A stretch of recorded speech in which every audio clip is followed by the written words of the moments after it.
Right right Kaushik Bharadwaj very good movie name వినోదం అట yes నాకు పేరు గుర్తు రాలేదు thank you so much yeah okay yeah movie name వినోదం సో వినోదంలో బోర్డు పట్టుకొని ఉంటాడు ఉత్తుత్తి బ్యాంక్ అన్నట్టు నించుంటారు అన్నట్టు సో అట్లనే ఉత్తుత్తి బ్యాంక్ లాగా ఉత్తుత్తి మాటల్ ఉత్తుత్తి గ్యారంటీల్ అని బోర్డు పట్టుకొని తిరుగుతురు బయట రేవంత్ రెడ్డి అన్ని ఉత్తుత్తి మాటలు అని చెప్తారు కాకపోతే బోర్డు ఒక్కటి పెట్టుకోలేదు వాళ్ళు పట్టుకున్నట్టు ఎగ్జాక్ట్గా అదే సీన్ గుర్తొస్తుందండి నాకు అదే గుర్తొస్తుంది అక్క ఈ నెల మాకు వికలాంగ దాని గురించే మాట్లాడుతున్నారు శ్రవణ్ గారు దాని గురించే మాట్లాడుతున్నా పెన్షన్ రాలే 90,000 కోట్లు అప్పయిందంట తెలంగాణ మీద కాంగ్రెస్ పార్టీ వచ్చినప్పటి నుంచి కాంగ్రెస్ పార్టీ అధికారంలో వచ్చినప్పటి నుంచి 90,000 కోట్ల అప్పయింది మరి అప్పెట్లా తీర్చాలి ఎవరు తీర్చాలి పోనీ ఫీజు రియంబర్స్మెంట్ ఆ అప్పు దేనికోసం చేసినావు ఫీజు రియంబర్స్మెంట్ల కోసం చేసినారా అంటే ఫీజు రియంబర్స్మెంట్లు రాలే వచ్చినాయా రాలే బీటెక్ స్టూడెంట్స్ అందరూ మెసేజ్లు పెడుతున్నారు మాకు సర్టిఫికేట్లు ఇస్తలేదు కాలేజ్ మేనేజ్మెంట్ గురునానక్ కానీ మల్లారెడ్డి కానీ ప్రైవేట్ కాలేజెస్ ఏవి కూడా మాకు సర్టిఫికేట్లు ఇవ్వట్లే ఫీజు కట్టలేదని చెప్పి మరి ఏం చెప్పాలి దీనికి సమాధానం దయచేసి చెప్పాలి మీరు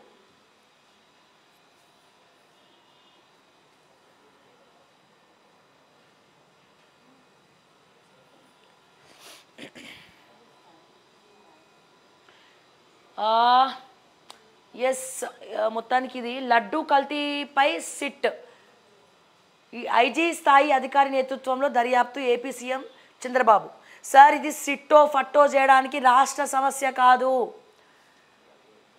తిరుమల తిరుపతి దేవస్థానం ప్రపంచవ్యాప్తంగా భక్తులు వస్తారు విరాళాలు ఇస్తారు ఏడుకొండల వెంకటేశ్వరుడు ప్రతి రాష్ట్రానికి కొంగు బంగారమే దేశానికి ప్రపంచానికి కూడా కొంగు బంగారమే ఇది సిబిఐ ఎంక్వైరీ జరపాలి సిట్ కాదు ఇది అటే ఫట్ అవుతుంది తర్వాత మన రాష్ట్రంలో సిట్లు వేసి ఆడ ఏం జరగలేదు సో ఈ మొత్తము ప్రపంచవ్యాప్తంగా తిరుపతి లడ్డు అనేది అతిపెద్ద చర్చ అయింది సో దయచేసి దీనికి మీరు సమాధానం చెప్పాలా ఇది సిబిఐ ఎంక్వైరీ చేస్తేనే బెటర్ అండి చంద్రబాబు నాయుడు గారు సార్ సిబిఐ ఎంక్వైరీ అయితేనే బెటర్ దీనికి అడ్డగోలుగా దర్శనం టికెట్లు అమ్మారు నిరసనగా నేను పవన్ నాడు ధర్నా చేశాం రివర్స్ టెండరింగ్తో నిబంధనలు మార్చారు అనుభవం లేని వారికి నెయ్యి సరఫరా అప్పగింత వారు నాణ్యత లేని సరుకు పంపారు ప్రక్షాళనకు నిబద్ధత కలిగిన ఈవోను తెచ్చా అన్ని అకౌంట్లు స్వామి సెటిల్ చేస్తారు చంద్రబాబు నాయుడు ఎస్ చూద్దాం ఏ రకంగా ప్రక్షాళనతో ముందరికెళ్తారో కేవలం అది మాత్రమే కాదు సార్ ఎక్కడైతే ఆంధ్రప్రదేశ్లో టెంపుల్స్ని కుల్లగొట్టినారో టెంపుల్స్ని ధ్వంసం చేసినారో అది కూడా మళ్ళా కడతామని చెప్పి మీరు మాట ఇచ్చినారు సో ఎవరెవరైతే విగ్రహాలు ఎత్తుకపోయి టెంపుల్ని మొత్తం డిస్మాంటిల్ చేస్తున్నారో ఆ టెంపుల్స్ మళ్ళీ మీరు కట్టించాలా అతి త్వరలో అని చెప్పి నేను మరొకసారి ఇది కూడా మీకు గుర్తు చేస్తా ఉన్నా ఈ సందర్భంగా ఎస్ చర్చి అపవిత్రమైతే ఊరుకుంటావా జగన్ దీన్ని ఎలా సమర్థిస్తారు లడ్డూ నెయ్యి కల్తీ దుర్మార్గం అయోధ్యకు అవే లడ్లు చర్చి మసీదులో జరిగి ఉంటే అల్లకల్లోలం ఏ మతంపై దాడి జరిగినా ఇలాగే స్పందిస్తామంటున్న పవన్ కళ్యాణ్ ఎస్ కరెక్టే కదా మరి ఎవరు ఊరుకోరు చర్చిలో అపవిత్రమైతే ఊరుకుంటారా ఊరుకోరు మసీదులో అయితే ఊరుకుంటారా ఊరుకోరు మరి అట్లాంటప్పుడు ఇది కూడా ఊరుకోవద్దు కదా అందరు ఈక్వలే వాళ్ళకి ఇబ్బంది వచ్చినప్పుడు మాట్లాడాలి వీళ్ళకి ఇబ్బంది వచ్చినప్పుడు మాట్లాడాలి మనకి ఇబ్బంది వచ్చినప్పుడు మాట్లాడాలి కానీ అందరికీ ఈక్వల్ న్యాయం సమన్యాయం జరగాల హెచ్చరించినా మారలేదు ఏఆర్ డైరీ నుంచి కల్తీ నెయ్యి ఏపీ సీఎంకు టీటీడీ నివేదిక 24 ఇళ్ళు నేలమట్టం ఇది మాట్లాడుకున్నాం ఇందాక సైనికుల రైలు వెళ్లే పట్టాలపై డిటోనేటర్లు మధ్యప్రదేశ్లో ఘటన యూపీలో రైలు పట్టాలపై గ్యాస్ సిలిండర్ దర్యాప్తు జరుపుతున్న రైల్వే ఎన్ఐఏ ఓకే అండ్ సైదాబాద్లో మళ్ళీ ఉగ్రమూలాలు ఐఎస్ ఉగ్రవాది రిజ్వాన్ ఆలీకి ఆశ్రయం శంకేశ్వర్ బజార్లో ఎస్ఐఏ సోదాలంట సైదాబాద్లో మళ్ళీ ఉగ్రమూలాలు. సో చాలా భయంకరమైనటువంటి పరిస్థితులు. మరి దీన్ని ఏ రకంగా తీసుకోవచ్చు? మరి ఇది కూడా కాంగ్రెస్ చూసి చూడనట్టు వదిలేయడం వల్ల ఏ రకంగా దీన్ని మనం పరిగణలోకి తీసుకోవాలి? మళ్ళీ ఉగ్రమూలాలు మొదలైందంట. మరి ఆ ఇంటెలిజెన్స్ నిఘాలు మా మీద పెట్టే బదులు ఈ ఉగ్రమూలాల మీద పెడితే అసలు వారు ఇక్కడికి రానే రారు కదా. శ్రీలంక నూతన అధ్యక్షుడు దిశనాయకే. దేశ చరిత్రలోనే తొలిసారిగా వామపక్ష నేతకు పగ్గాలు. 9వ అధ్యక్షుడిగా నేడు ప్రమాణ స్వీకారం. మొదటి రౌండ్లోనే నిష్క్రమించిన రనిల్. నేడు రేపు భారీ వర్షాలు, 1-2 మినహా అన్ని జిల్లాలకు అలర్ట్. 4 రోజులు రాష్ట్రమంతా కురిసే ఛాన్స్. ఉగ్రకుట్రలో ఓవైసీ కాలేజ్ ఫ్యాకల్టీ. మజ్లిస్ ఉగ్రవాదులను పోషిస్తోంది. తిరుపతి వెంకటేశ్వర స్వామి లడ్డూ కల్తీ, హిందూ ధర్మంపై దాడి. కేంద్ర మంత్రి బండి సంజయ్ గారు. త్వరలోనే బీఆర్ఎస్ దుకాణం బంద్. ఆ పార్టీ రోజు రోజుకు చచ్చిపోతోంది. 8,888 కోట్లపై కేటీఆర్ ఆరోపణలు అబద్ధం. వారి హయాంలో 7 లక్షల కోట్ల అప్పులు, దాంట్లో 2 లక్షల కోట్ల వారే దోచుకున్నారు. మంత్రి కోమటిరెడ్డి వెంకటరెడ్డి విమర్శలు. లడ్డూ ప్రసాదాల నాణ్యతతో రాజీ పడద్దు. యాదగిరిగుట్ట ఆలయ ఈవోకు సూచించిన మంత్రులు కోమటిరెడ్డి, తుమ్మల. సార్, ఈ 7 లక్షల కోట్ల అప్పుల గురించి మా స్వంటోళం మాట్లాడినాం. 10 ఏళ్లలో 7 లక్షల కోట్ల అప్పు జరిగింది. కొత్త రాష్ట్రం ఏర్పడింది, 7 లక్షల కోట్ల అప్పు జరిగింది. నేను మళ్ళా చెప్తున్నా, 10 ఏళ్లలో 7 లక్షల కోట్ల అప్పు జరిగింది గత ప్రభుత్వంలో. కొత్త రాష్ట్రం కాబట్టి అభివృద్ధి పదంలో అప్పు జరిగింది అనుకున్నాం. ఎస్, మీరన్న 2 లక్షల కోట్లు వాళ్ళు తిన్నారా తినలేదా ఇవన్నీ కూడా మనం మాట్లాడుకున్నాం. ఇవన్నీ కూడా జరిగి ఉండొచ్చు, ఓకే, మాట్లాడుకున్నాం. కానీ మన దరిద్రం ఏంటంటే సార్, 90,000 కోట్ల అప్పు 9 నెలలనే చేసిందంటే 5 ఏళ్లలో ఎన్ని వేల కోట్ల అప్పు కాంగ్రెస్ చేస్తుంది? ఈ ప్రశ్నకు కోమటిరెడ్డి గారు సమాధానం చెప్తారా? 9 రోజుల్లో 90,000 కోట్ల, సారీ 9 రోజులు అంటున్నా, క్షమించాలా, 9 నెలల్లో 90,000 కోట్ల అప్పు కాంగ్రెస్ చేసింది కదా. అంటే 5 ఏళ్లకు ఎంత అప్పు జరుగుతుంది, ఎంత అప్పు చేస్తారు? ఈ 90,000 కోట్ల అప్పు దేనికి ఖర్చు పెట్టినరో అర్థమైతలేదు సార్ మాకు. ఈ 90,000 కోట్లు దేనికి ఖర్చు పెట్టినరో కూడా మాకు అర్థమైతలేదు. దేనికి ఖర్చు పెట్టినరో ఆన్సర్ తెలిస్తే చెప్పండి దయచేసి. అంటే 5 ఏళ్ళు అయిపోయేసరికి కాంగ్రెస్ 9 నెలల్లో 90,000 కోట్ల అప్పు చేస్తే 5 సంవత్సరాల్లో ఎన్ని వేల అప్పు, ఎన్ని లక్షల అప్పు అవుతుంది? అది ఎన్ని లక్షల కోట్ల అప్పు చేస్తారు మీరు?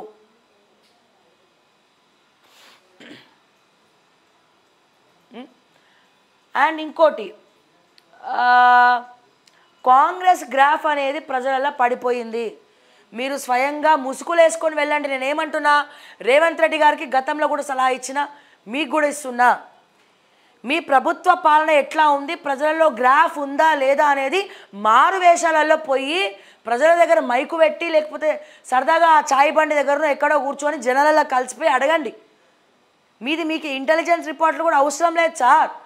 మారు వేషంలో రాత్రిపూటనో లేకపోతే సాయంత్రమో ముసుకేసుకోండి, ఇట్లా వేసుకొని అద్దాలు పెట్టుకోండి. ఎట్లా రెడీ అవ్వాలో కూడా నేనే చెప్తున్నా. పెట్టుకుంటే ఓడు గుర్తుపట్టాడు. పోయి చాయ్ బండి కాడనో ఇంకెక్కడనో కూర్చొని ఎట్లా ఉందయ్యా ప్రజాపాలన, కాంగ్రెస్ పాలన ఎట్లుంది అని అడగండి. తుపుక్కమ్మ ఉమ్మకపోతే 100%లో అట్లీస్ట్ 60%, 70% మంది అన్నా మీకు మొత్తం రివర్స్లో చెప్తారు సార్. అంటే నేను ఎందుకు చెప్తున్నా, మేము ప్రతిసారి ఇట్లా చెప్తున్నామని కాదు. ఎందుకు అట్లా అయిందో మీరు రిపోర్ట్స్ తెప్పించుకొని సవరణలు చేసుకోవాలి. మాస్ వంటి వాళ్ళు చెప్తున్నప్పుడు సవరణలు చేసుకోకపోతే మీ తప్పే అవుతుంది అది. అంతేగాని శ్రావ్య అట్లా చెప్పింది పోయి కేసు పెడదాం, ఇంటెలిజెన్స్ నిఘా పెడదామని కాదు. గత ప్రభుత్వం చేసిన తప్పు కూడా అదే. మేము ఇవి జరుగుతున్నాయని చెప్పినప్పుడు వాళ్ళు ఎమ్మెల్యేలను పిలిపించుకొని బెదిరియలే, కంట్రోల్లో పెట్టుకోలే. ఇంకా చేయండి రా నాయన, దొంగ చేతికి తాళాలు ఇచ్చిర్రు, మాకేంది వీళ్ళు చెప్పేదని చెప్పి కళ్ళు నెత్తికెక్కి అహంకారంతో మాట్లాడినరు. కుక్కలు కూడా మాకు ఓట్లు వేస్తాయని చెప్పారు, కుక్క నుంచి పెట్టినా గెలుస్తారని చెప్పిండ్రు. ఇప్పుడు ఏమైంది? మళ్ళీ మీరు అదే తప్పు చేస్తున్నారు. మళ్ళా మీరు అదే తప్పు చేస్తున్నారు. గుర్తుపెట్టుకోండి. 100% ప్రజలలో గవర్నమెంట్ ఫెయిల్ అయింది, పొట్టు తిడుతున్నారన్న విషయాన్ని మీరు గుర్తు చేసుకోండి, తెలుసుకోండి. నేను శ్రావ్య చెప్పిందనో ఇంకోరో చెప్పిననో కాదు. మీరే మారువేషాలలో పోండి, పబ్లిక్ దగ్గరకు పోయి తెలుసుకోండి. రేవంత్ రెడ్డి గారి పొమ్మనండి, గన్మ్యాన్ లేకుండా ఏం లేకుండా మారువేషంలో పొమ్మనండి.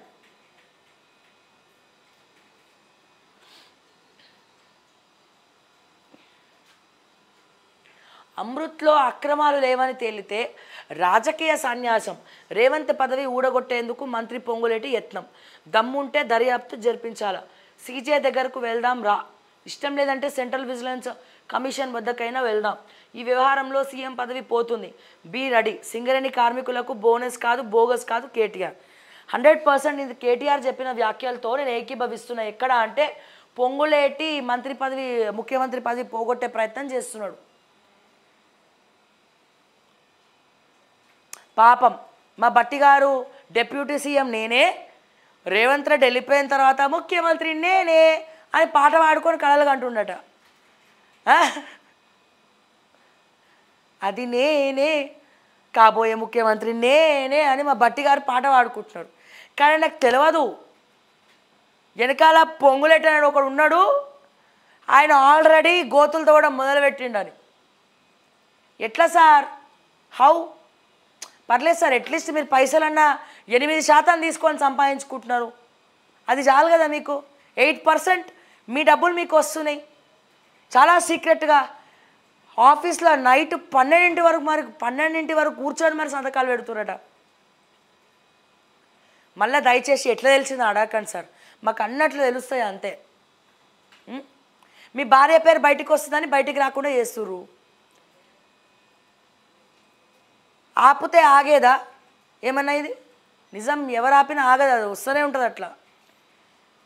పాయింట్ ఏంటంటే మీకు ఎవరో ఒకరు సార్ మా బిల్లు చేయండి సార్ అని చెప్పి వచ్చి ఉంటాడు. వాళ్ళు ఎవరో మీ పాదయాత్రలో పార్టిసిపేట్ చేసి ఉంటారు బహుశా. వాళ్ళకి మీరు చేస్తలేరు, నమ్ముకున్న వాళ్ళకి మీరు చేస్తలేరట. నమ్ముకున్న వాళ్ళకి మీరు చేస్తలేరు, మీరు ఒక్కలే చేసుకుంటున్నారట. వాళ్ళే మీ శత్రువులు, మీకు అర్థమవుతలేదు. మీరు ఎవరితే పోరా ఏమైతేలే వీడ బిల్స్ అని చెప్పి పంపించేసి మీరు చేసుకుంటున్నారు చూసిరా. వాళ్ళే వచ్చి చెప్తారు మాకు, ఏ బట్టి మీ లూప్ హోల్స్ అని చెప్పేది ఎవరు? మీరు ఎవరెవరికైతే బిల్లులు చేయరో, ఎవరెవరికైతే సంతకాలు పెట్టరో, ఎవరితో అయితే టంగ్ స్లిప్ అయ్యి అజాగ్రత్తగా మాట్లాడతారో వాళ్ళే వచ్చి మాకు చెప్తారే బట్టి అసలు 8% వాళ్ళు మేము అడిగితే చేస్తలేరని ఆవేశంలో కక్కుతారు. మీకు అర్థమైతలేదు సీన్ అక్కడ. సో పాపం మీకు ఒక కాంపిటీషన్ ఉంది, పొంగులేటి అని పొంగిపోయే కాంపిటీషన్ ఒకటి ఉన్నది. అది నేనే ఇది నేనే అని మీరు, ఆ నెక్స్ట్ సీఎం నేనే అని ఉత్తమ్ కుమార్ రెడ్డి గారు, మీ కళలన్నీ అడియాసలే ఇక.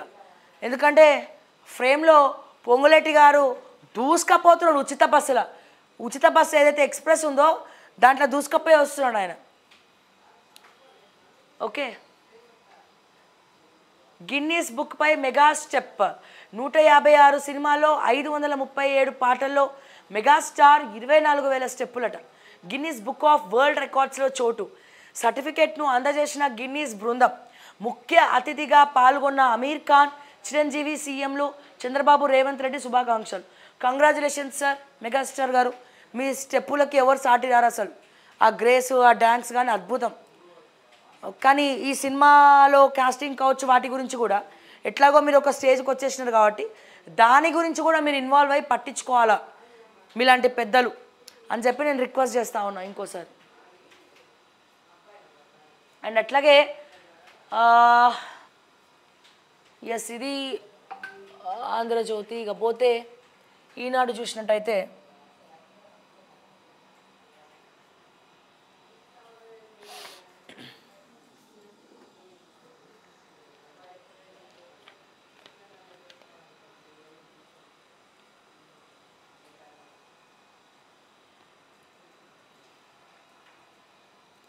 రిపోర్ట్స్ కొట్టడం వల్ల ముందరికి వెళ్ళట్లే.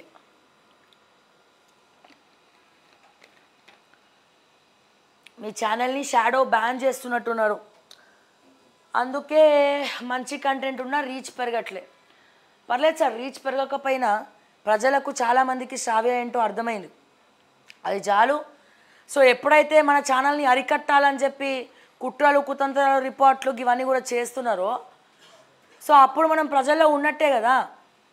ఈ ఒక్క లాజిక్ ఆలోచించాలి. అదే నా సక్సెస్, మొదటి సక్సెస్ అదే. రిపోర్ట్స్ కొట్టడం వల్ల ఏమవుతుంది, ఛానల్ సజెషన్స్లోకి పోదు, తద్వారా ఎవరికి నోటిఫికేషన్స్ రావు. బట్ అయినా పర్లేదు, ఇట్స్ ఓకే, నాకు అలవాటు అయిపోయింది. అక్క 2 లక్షల రుణం గురించి చెప్పండి. ఆల్రెడీ ఇందాక 5 లక్షల మందికి ఇంకా రుణమాఫీ జరగలేదు, అదొక ఎత్తు. అకౌంట్లు మిత్తిలు కట్టలేదని అకౌంట్లు బ్లాక్ చేసినారు రైతులవి. వాళ్ళ మళ్ళీ రెన్యువల్ తీసుకునే అథారిటీ కూడా వాళ్ళకి లేదు, అది కూడా ప్రాబ్లం.